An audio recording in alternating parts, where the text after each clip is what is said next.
몇 주 전 제가 설교 때에 이 스데반의 순교로 인하여 생긴 파장에 대해서 말씀드렸는데요.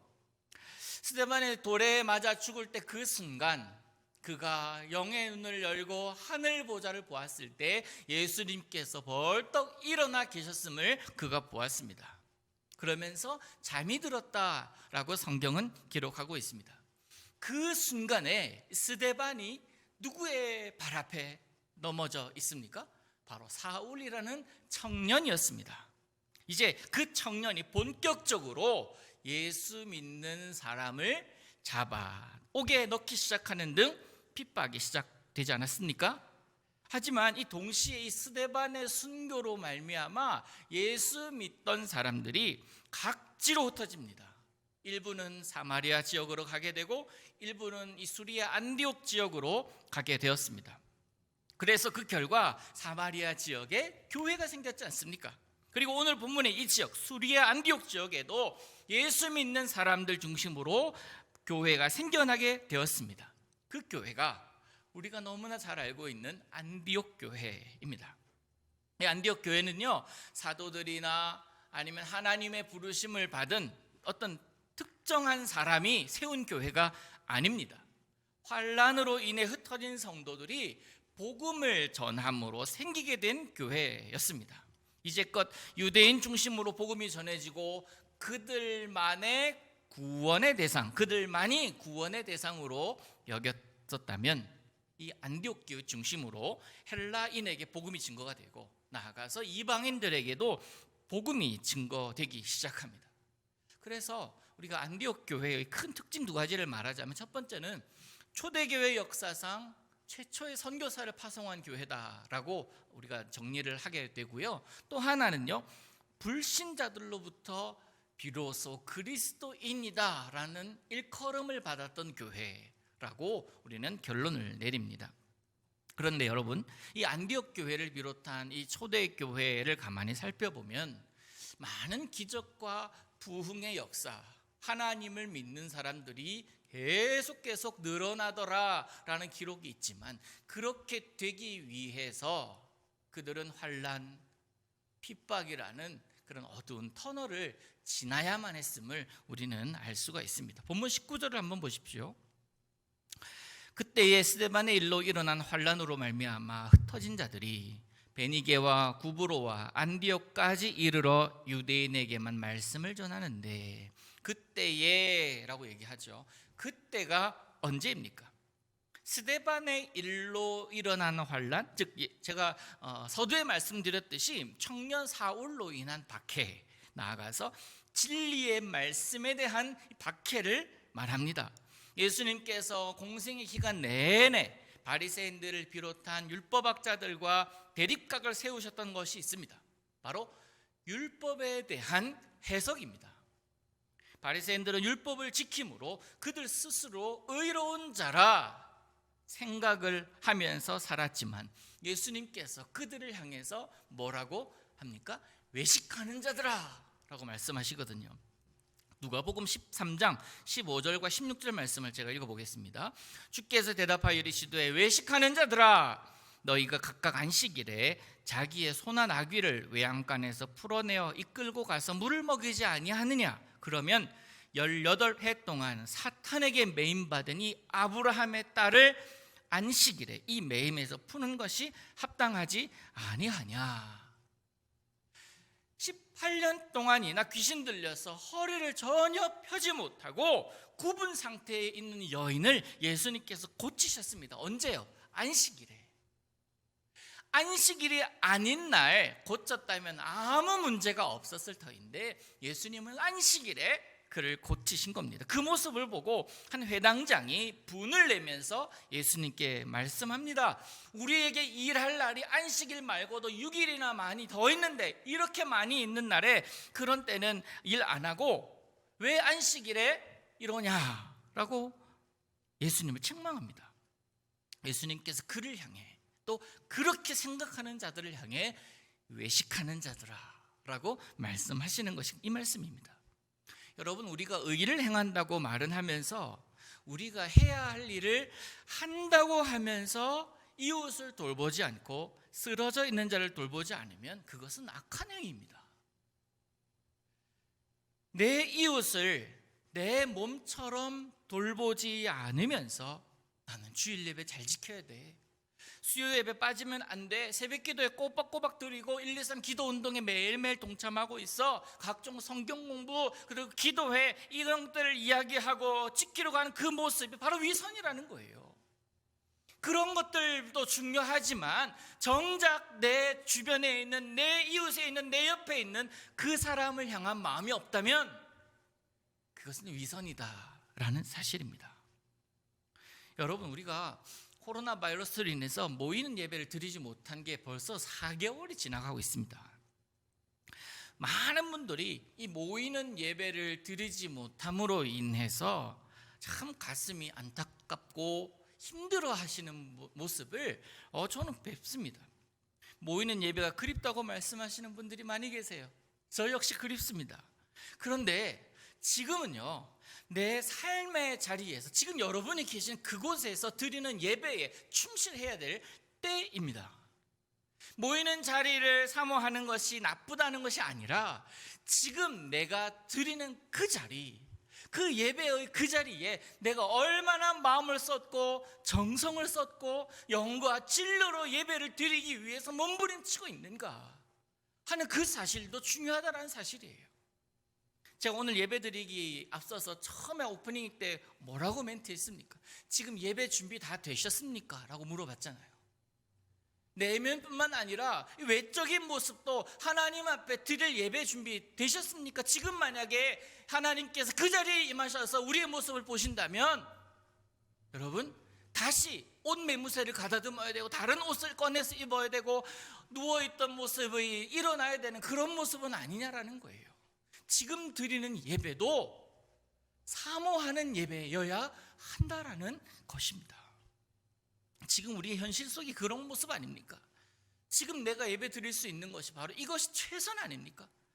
이 속에서 하나님을 사모하고 하나님을 향한 마음을 불붙는 것 같이 해야 결국 우리가 모이는 예배를 드릴 때에 더 큰 감동이 있고 더 큰 감사가 있게 될 줄로 믿습니다. 다니엘 6장 10절에 보면 이런 말씀이 나와요. 다니엘이 이 조서에 왕의 도장에 찍힌 것을 알고도 자기 집에 돌아가서는 윗방에 올라가 예루살렘으로 향한 창문을 열고 전에 하던 대로 하루 3번씩 무릎을 꿇고 기도하며 그의 하나님께 감사하였더라. 다니엘은 바벨론 포로기 시대의 인물입니다. 사자굴에 들어갔다가 살아나온 유일한 인물이에요. 근데 그가 사자굴에 들어가게 된 이유가 무엇입니까? 왕 외에 그 어떤 존재에 대해서도 무릎 꿇으면, 절하면 사자굴에 들어갈 것이다 라는 조서 때문입니다. 물론 이 조서는 다니엘을 모함하고 시기했던 다른 신하들의 계략 때문이죠. 그렇지만 이 다니엘은 그럼에도 불구하고 하나님이 계시는 곳, 그 상징적인 곳 예루살렘 성전을 향하여 늘 기도하는 모습을 보였습니다. 어떻게? 전에 하던 대로 여전히 똑같이 하루 3번씩 무릎 꿇고 기도했다라는 거예요. 그러면서 그의 하나님께 감사했다라고 성경은 기록하고 있습니다.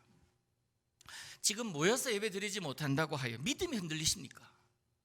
우리가 성경 공부를 하지 못한다고 해서 성경 지식이 부족하다고 불평하십니까? 함께 모여 식사하지 않음으로 인하여 서로에 대한 사랑이 식어져 갑니까? 천만에요. 그래서는 안 됩니다. 전에 하던 대로 단 예배의 자리만 바뀌었을 뿐이지 각자의 자리에서 하나님을 바라보는 그 믿음의 눈은 여전해야 한다는 사실입니다. 여러분이 전에 하던 대로 여러분이 있는 그곳에서 하나님을 향하여 예배하는 모습이 있어야 된다라는 사실입니다. 어려운 상황이 내게 주어진 이 형편이 여러분의 믿음을 흔들지 못하도록 여러분 스스로가 믿음을 지켜내어야 할 줄로 믿습니다.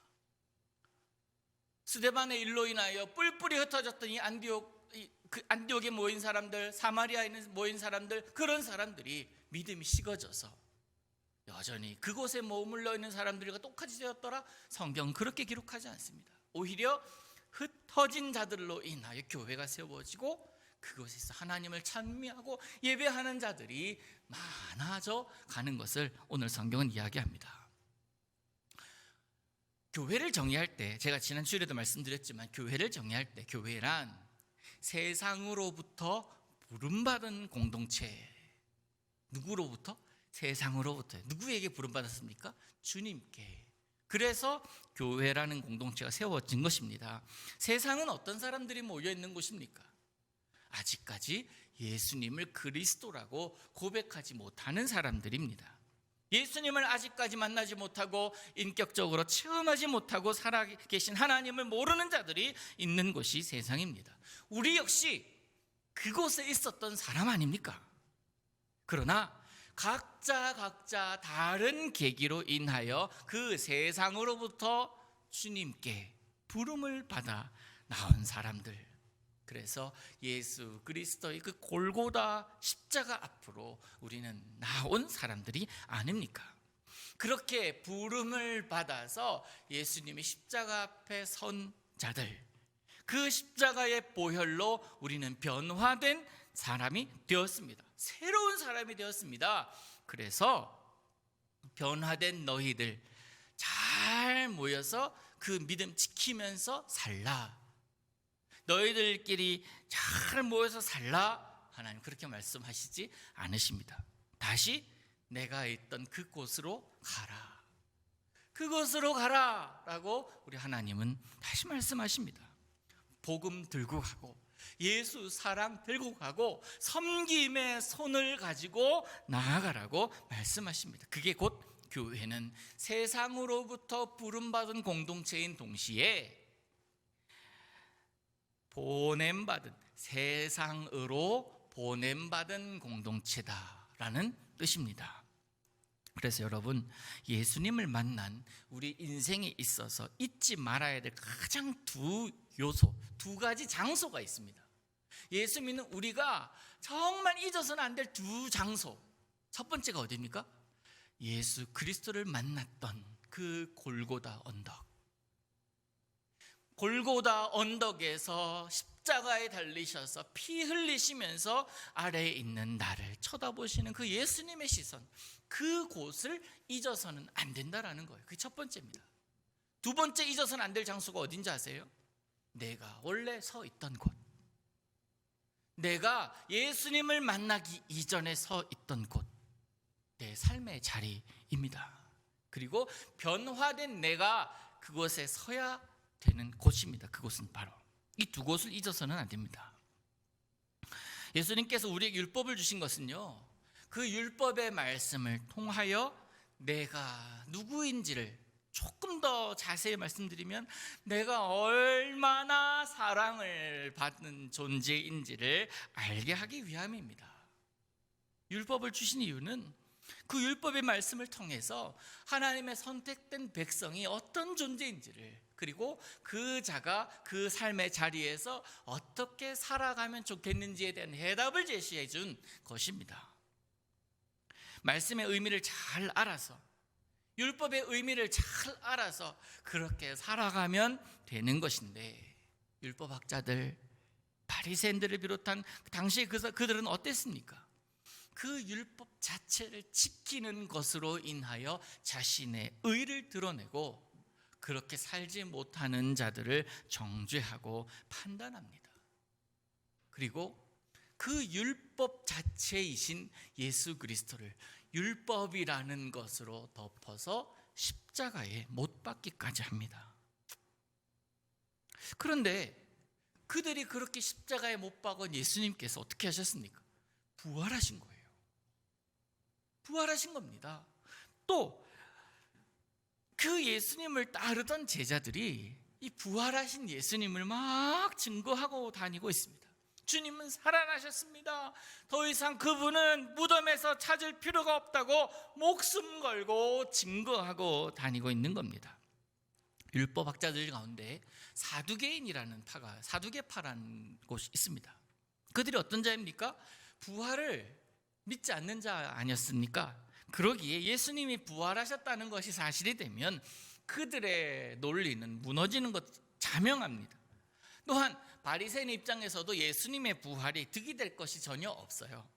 그러기에 그를 전하는 자들이나 그 복음을 듣고 믿고 따르는 자들을 눌러야 했습니다.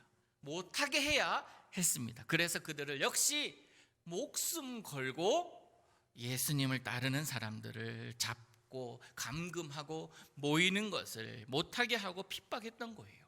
그 와중에 그 과정 가운데 스데반이 돌에 맞아 순교합니다. 그것이 바로 오늘 본문 19절의 맨 첫 문장, 그때의 스데반의 일로 일어난 환란, 이 바로 이 말입니다. 여러분, 환란이나 박해는, 고난은 참과 거짓을 더 명확하게 드러나게 해줍니다. 참 믿음을 가진 자는, 참 진리를 경험한 자는 그것이 진리이기 때문에 놓을 수가 없습니다. 그래서 그 진리를 지키기 위하여 성도들은 뿔뿔이 흩어지는 것조차 감당할 수밖에 없었던 겁니다. 그렇게 흩어진 자들, 맨날 원래 있던 그곳만 바라보고 있었겠습니까? 그러면서 이렇게 쫓겨나오고 도망 나온 내 신세를 한탄하면서 있었겠습니까? 아니요, 전혀 그렇지 않았습니다. 그렇게 흩어진 자들이, 그들이 모여서 교회를 세우고 공동체가 예수님에 대해서 더욱더 확신을 가지고 이야기를 하고 나누었던 모습입니다. 그렇게 세워진 교회가 안디옥 교회 아닙니까? 사랑하는 성도 여러분, 우리도 지금 또한 흩어져 있습니다. 바라기는 여러분이 있는 그곳에서 교회 세우십시오. 하나님을 향한 뜨거운 사랑의 표현을 여러분이 있는 곳에서 행하십시오. 믿음 위에, 반석 위에 든든히 세우시기를 바랍니다. 모여서 예배하지 못한다고 믿음 약해졌다는 말씀한다면 저도 그렇지만 우리 예수님 정말 마음이 아프실 겁니다.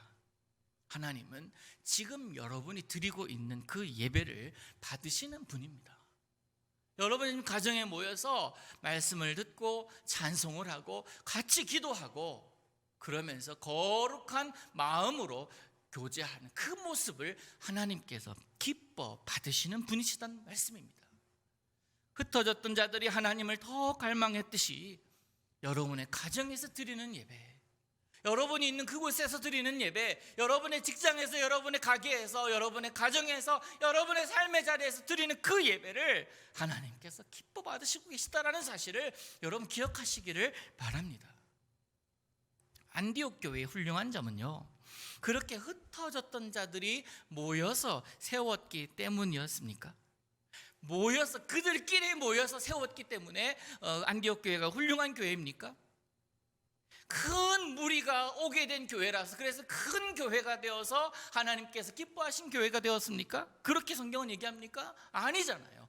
행간을 보시자고요. 어떻게 해서 타지 사람들, 헬라인을 비롯한 많은 이방인들이 그 안디옥에 모여서 안디옥의 그 교회라는 이름으로 그들이 서게 됐는지를 한번 생각해 보자고요. 그 행간을 좀 생각해 보면 첫 번째로요, 그들이 모인 목적이 분명했습니다. 무엇 때문에? 예수님을 믿는 믿음. 그들은 사교 모임으로 온 목적이 아닙니다. 동호회, 향호회가 결코 아니었습니다. 그들이 모인 목적은 분명합니다. 하나님을 예배하는 것. 비록 쫓겨난 신세들이지만 주님 안에서 그들의 믿음을 서로 확인하면서 삶을 나누던 믿음의 공동체이기 때문에 그렇습니다. 교회라는 이름으로 모인 공동체는 예수님의 이름이 빠질 수가 없습니다. 그리스도인이라고 생각하는 사람에게는 그리스도의 향기가 나타나야 하는 법입니다. 팥이 없는 팥빵은 있을 수가 없잖아요. 날개 없이 날아다닐 수 있습니까?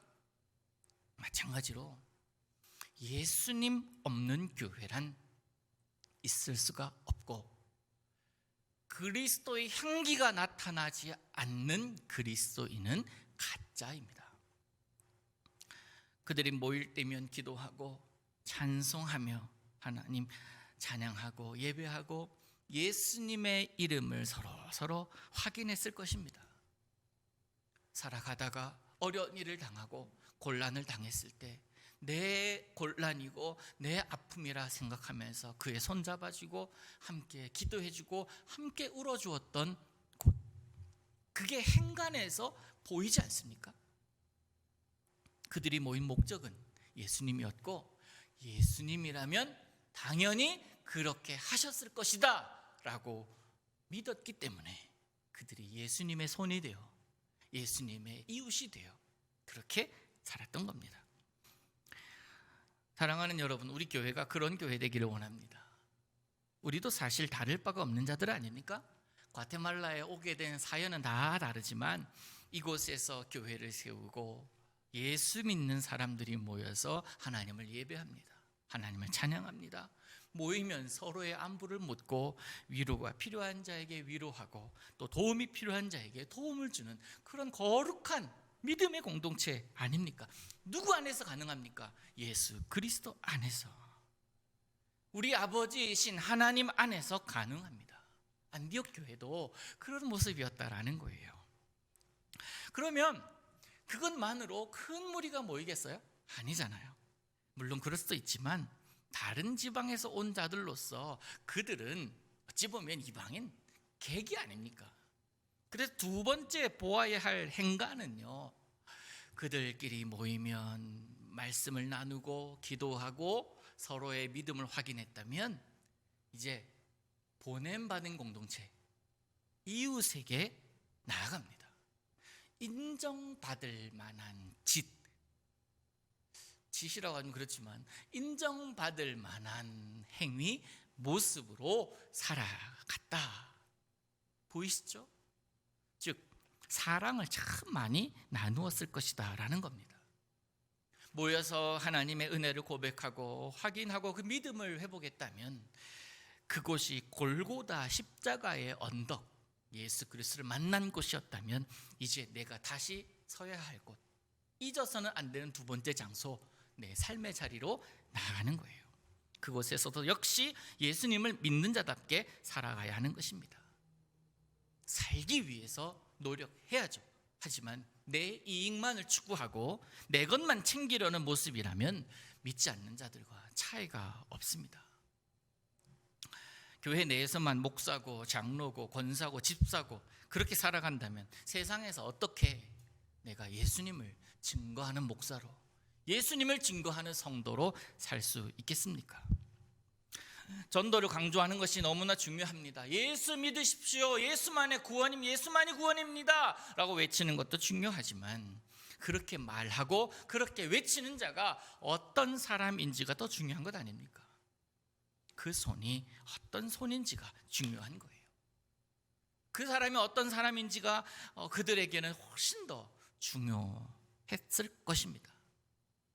한 번, 두 번 좋게 그들에게 다가갈 수 있으나 여전히 늘 좋게 다가가는 것은 내 힘으로 안 되잖아요. 예수님의 능력으로 해야 되잖아요. 본문 21절을 보십시오. 주의 손이 그들과 함께 하심에 수많은 사람들이 믿고 주께 돌아오더라. 할렐루야. 주의 손이 그들과 함께 했습니다. 그들의 손이 주님의 손 되어서 함께 예수님의 향기를 나타낸 겁니다. 사랑하는 성도 여러분, 주님의 손이 여러분의 손과 함께 하시기를 축복합니다. 이 시대를 모두가 환난의 시기라고 합니다. 어려운 시대임에 틀림이 없습니다. 그러나 환난의 때가 곧 기회의 때임을 잊어서는 안 됩니다. 우리 교회가 이곳에 있습니다. 우리 교회가 한인사회뿐만 아니라 이곳 과테말라에 참 좋은 이웃으로 남기를 원합니다.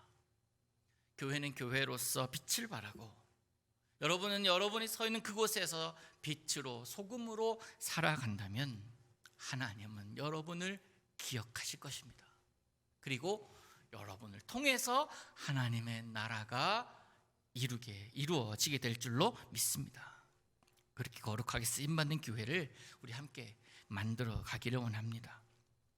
안디옥에서 믿는 자들이 이렇게 힘든 상황 속에서 선한 모습을 보이고 있다는 소식, 그리고 그 소식이 예루살렘 교회까지 가게 되잖아요.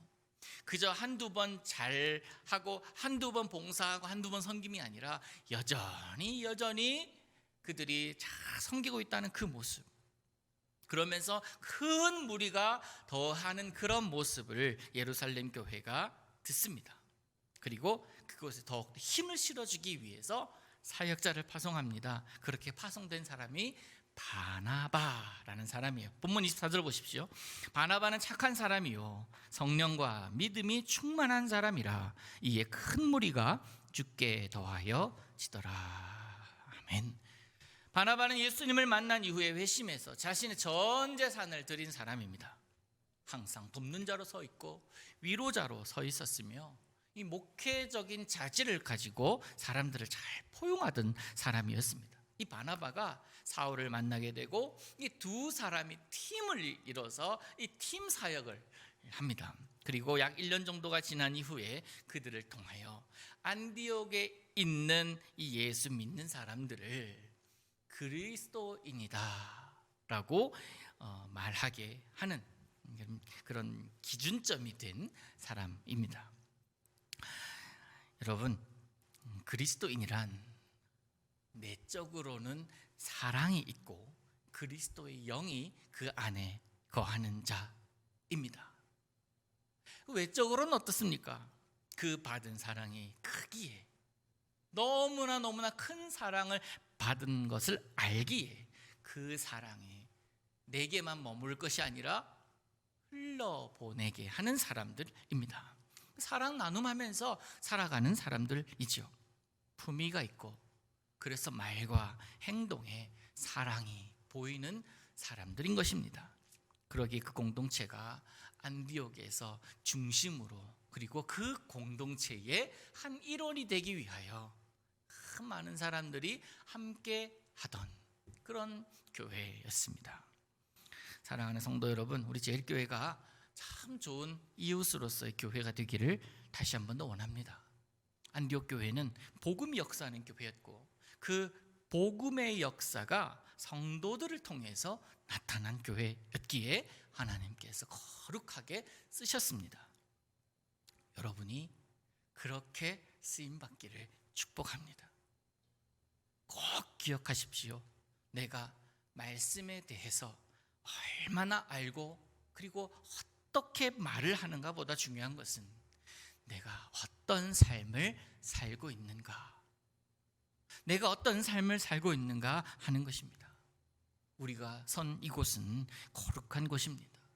이곳에서 거룩한 자답게 참 좋은 이웃으로서의 교회를 만들어 가는데 힘쓰는 저와 여러분이 될 수 있기를 우리 예수님의 이름으로 축복합니다.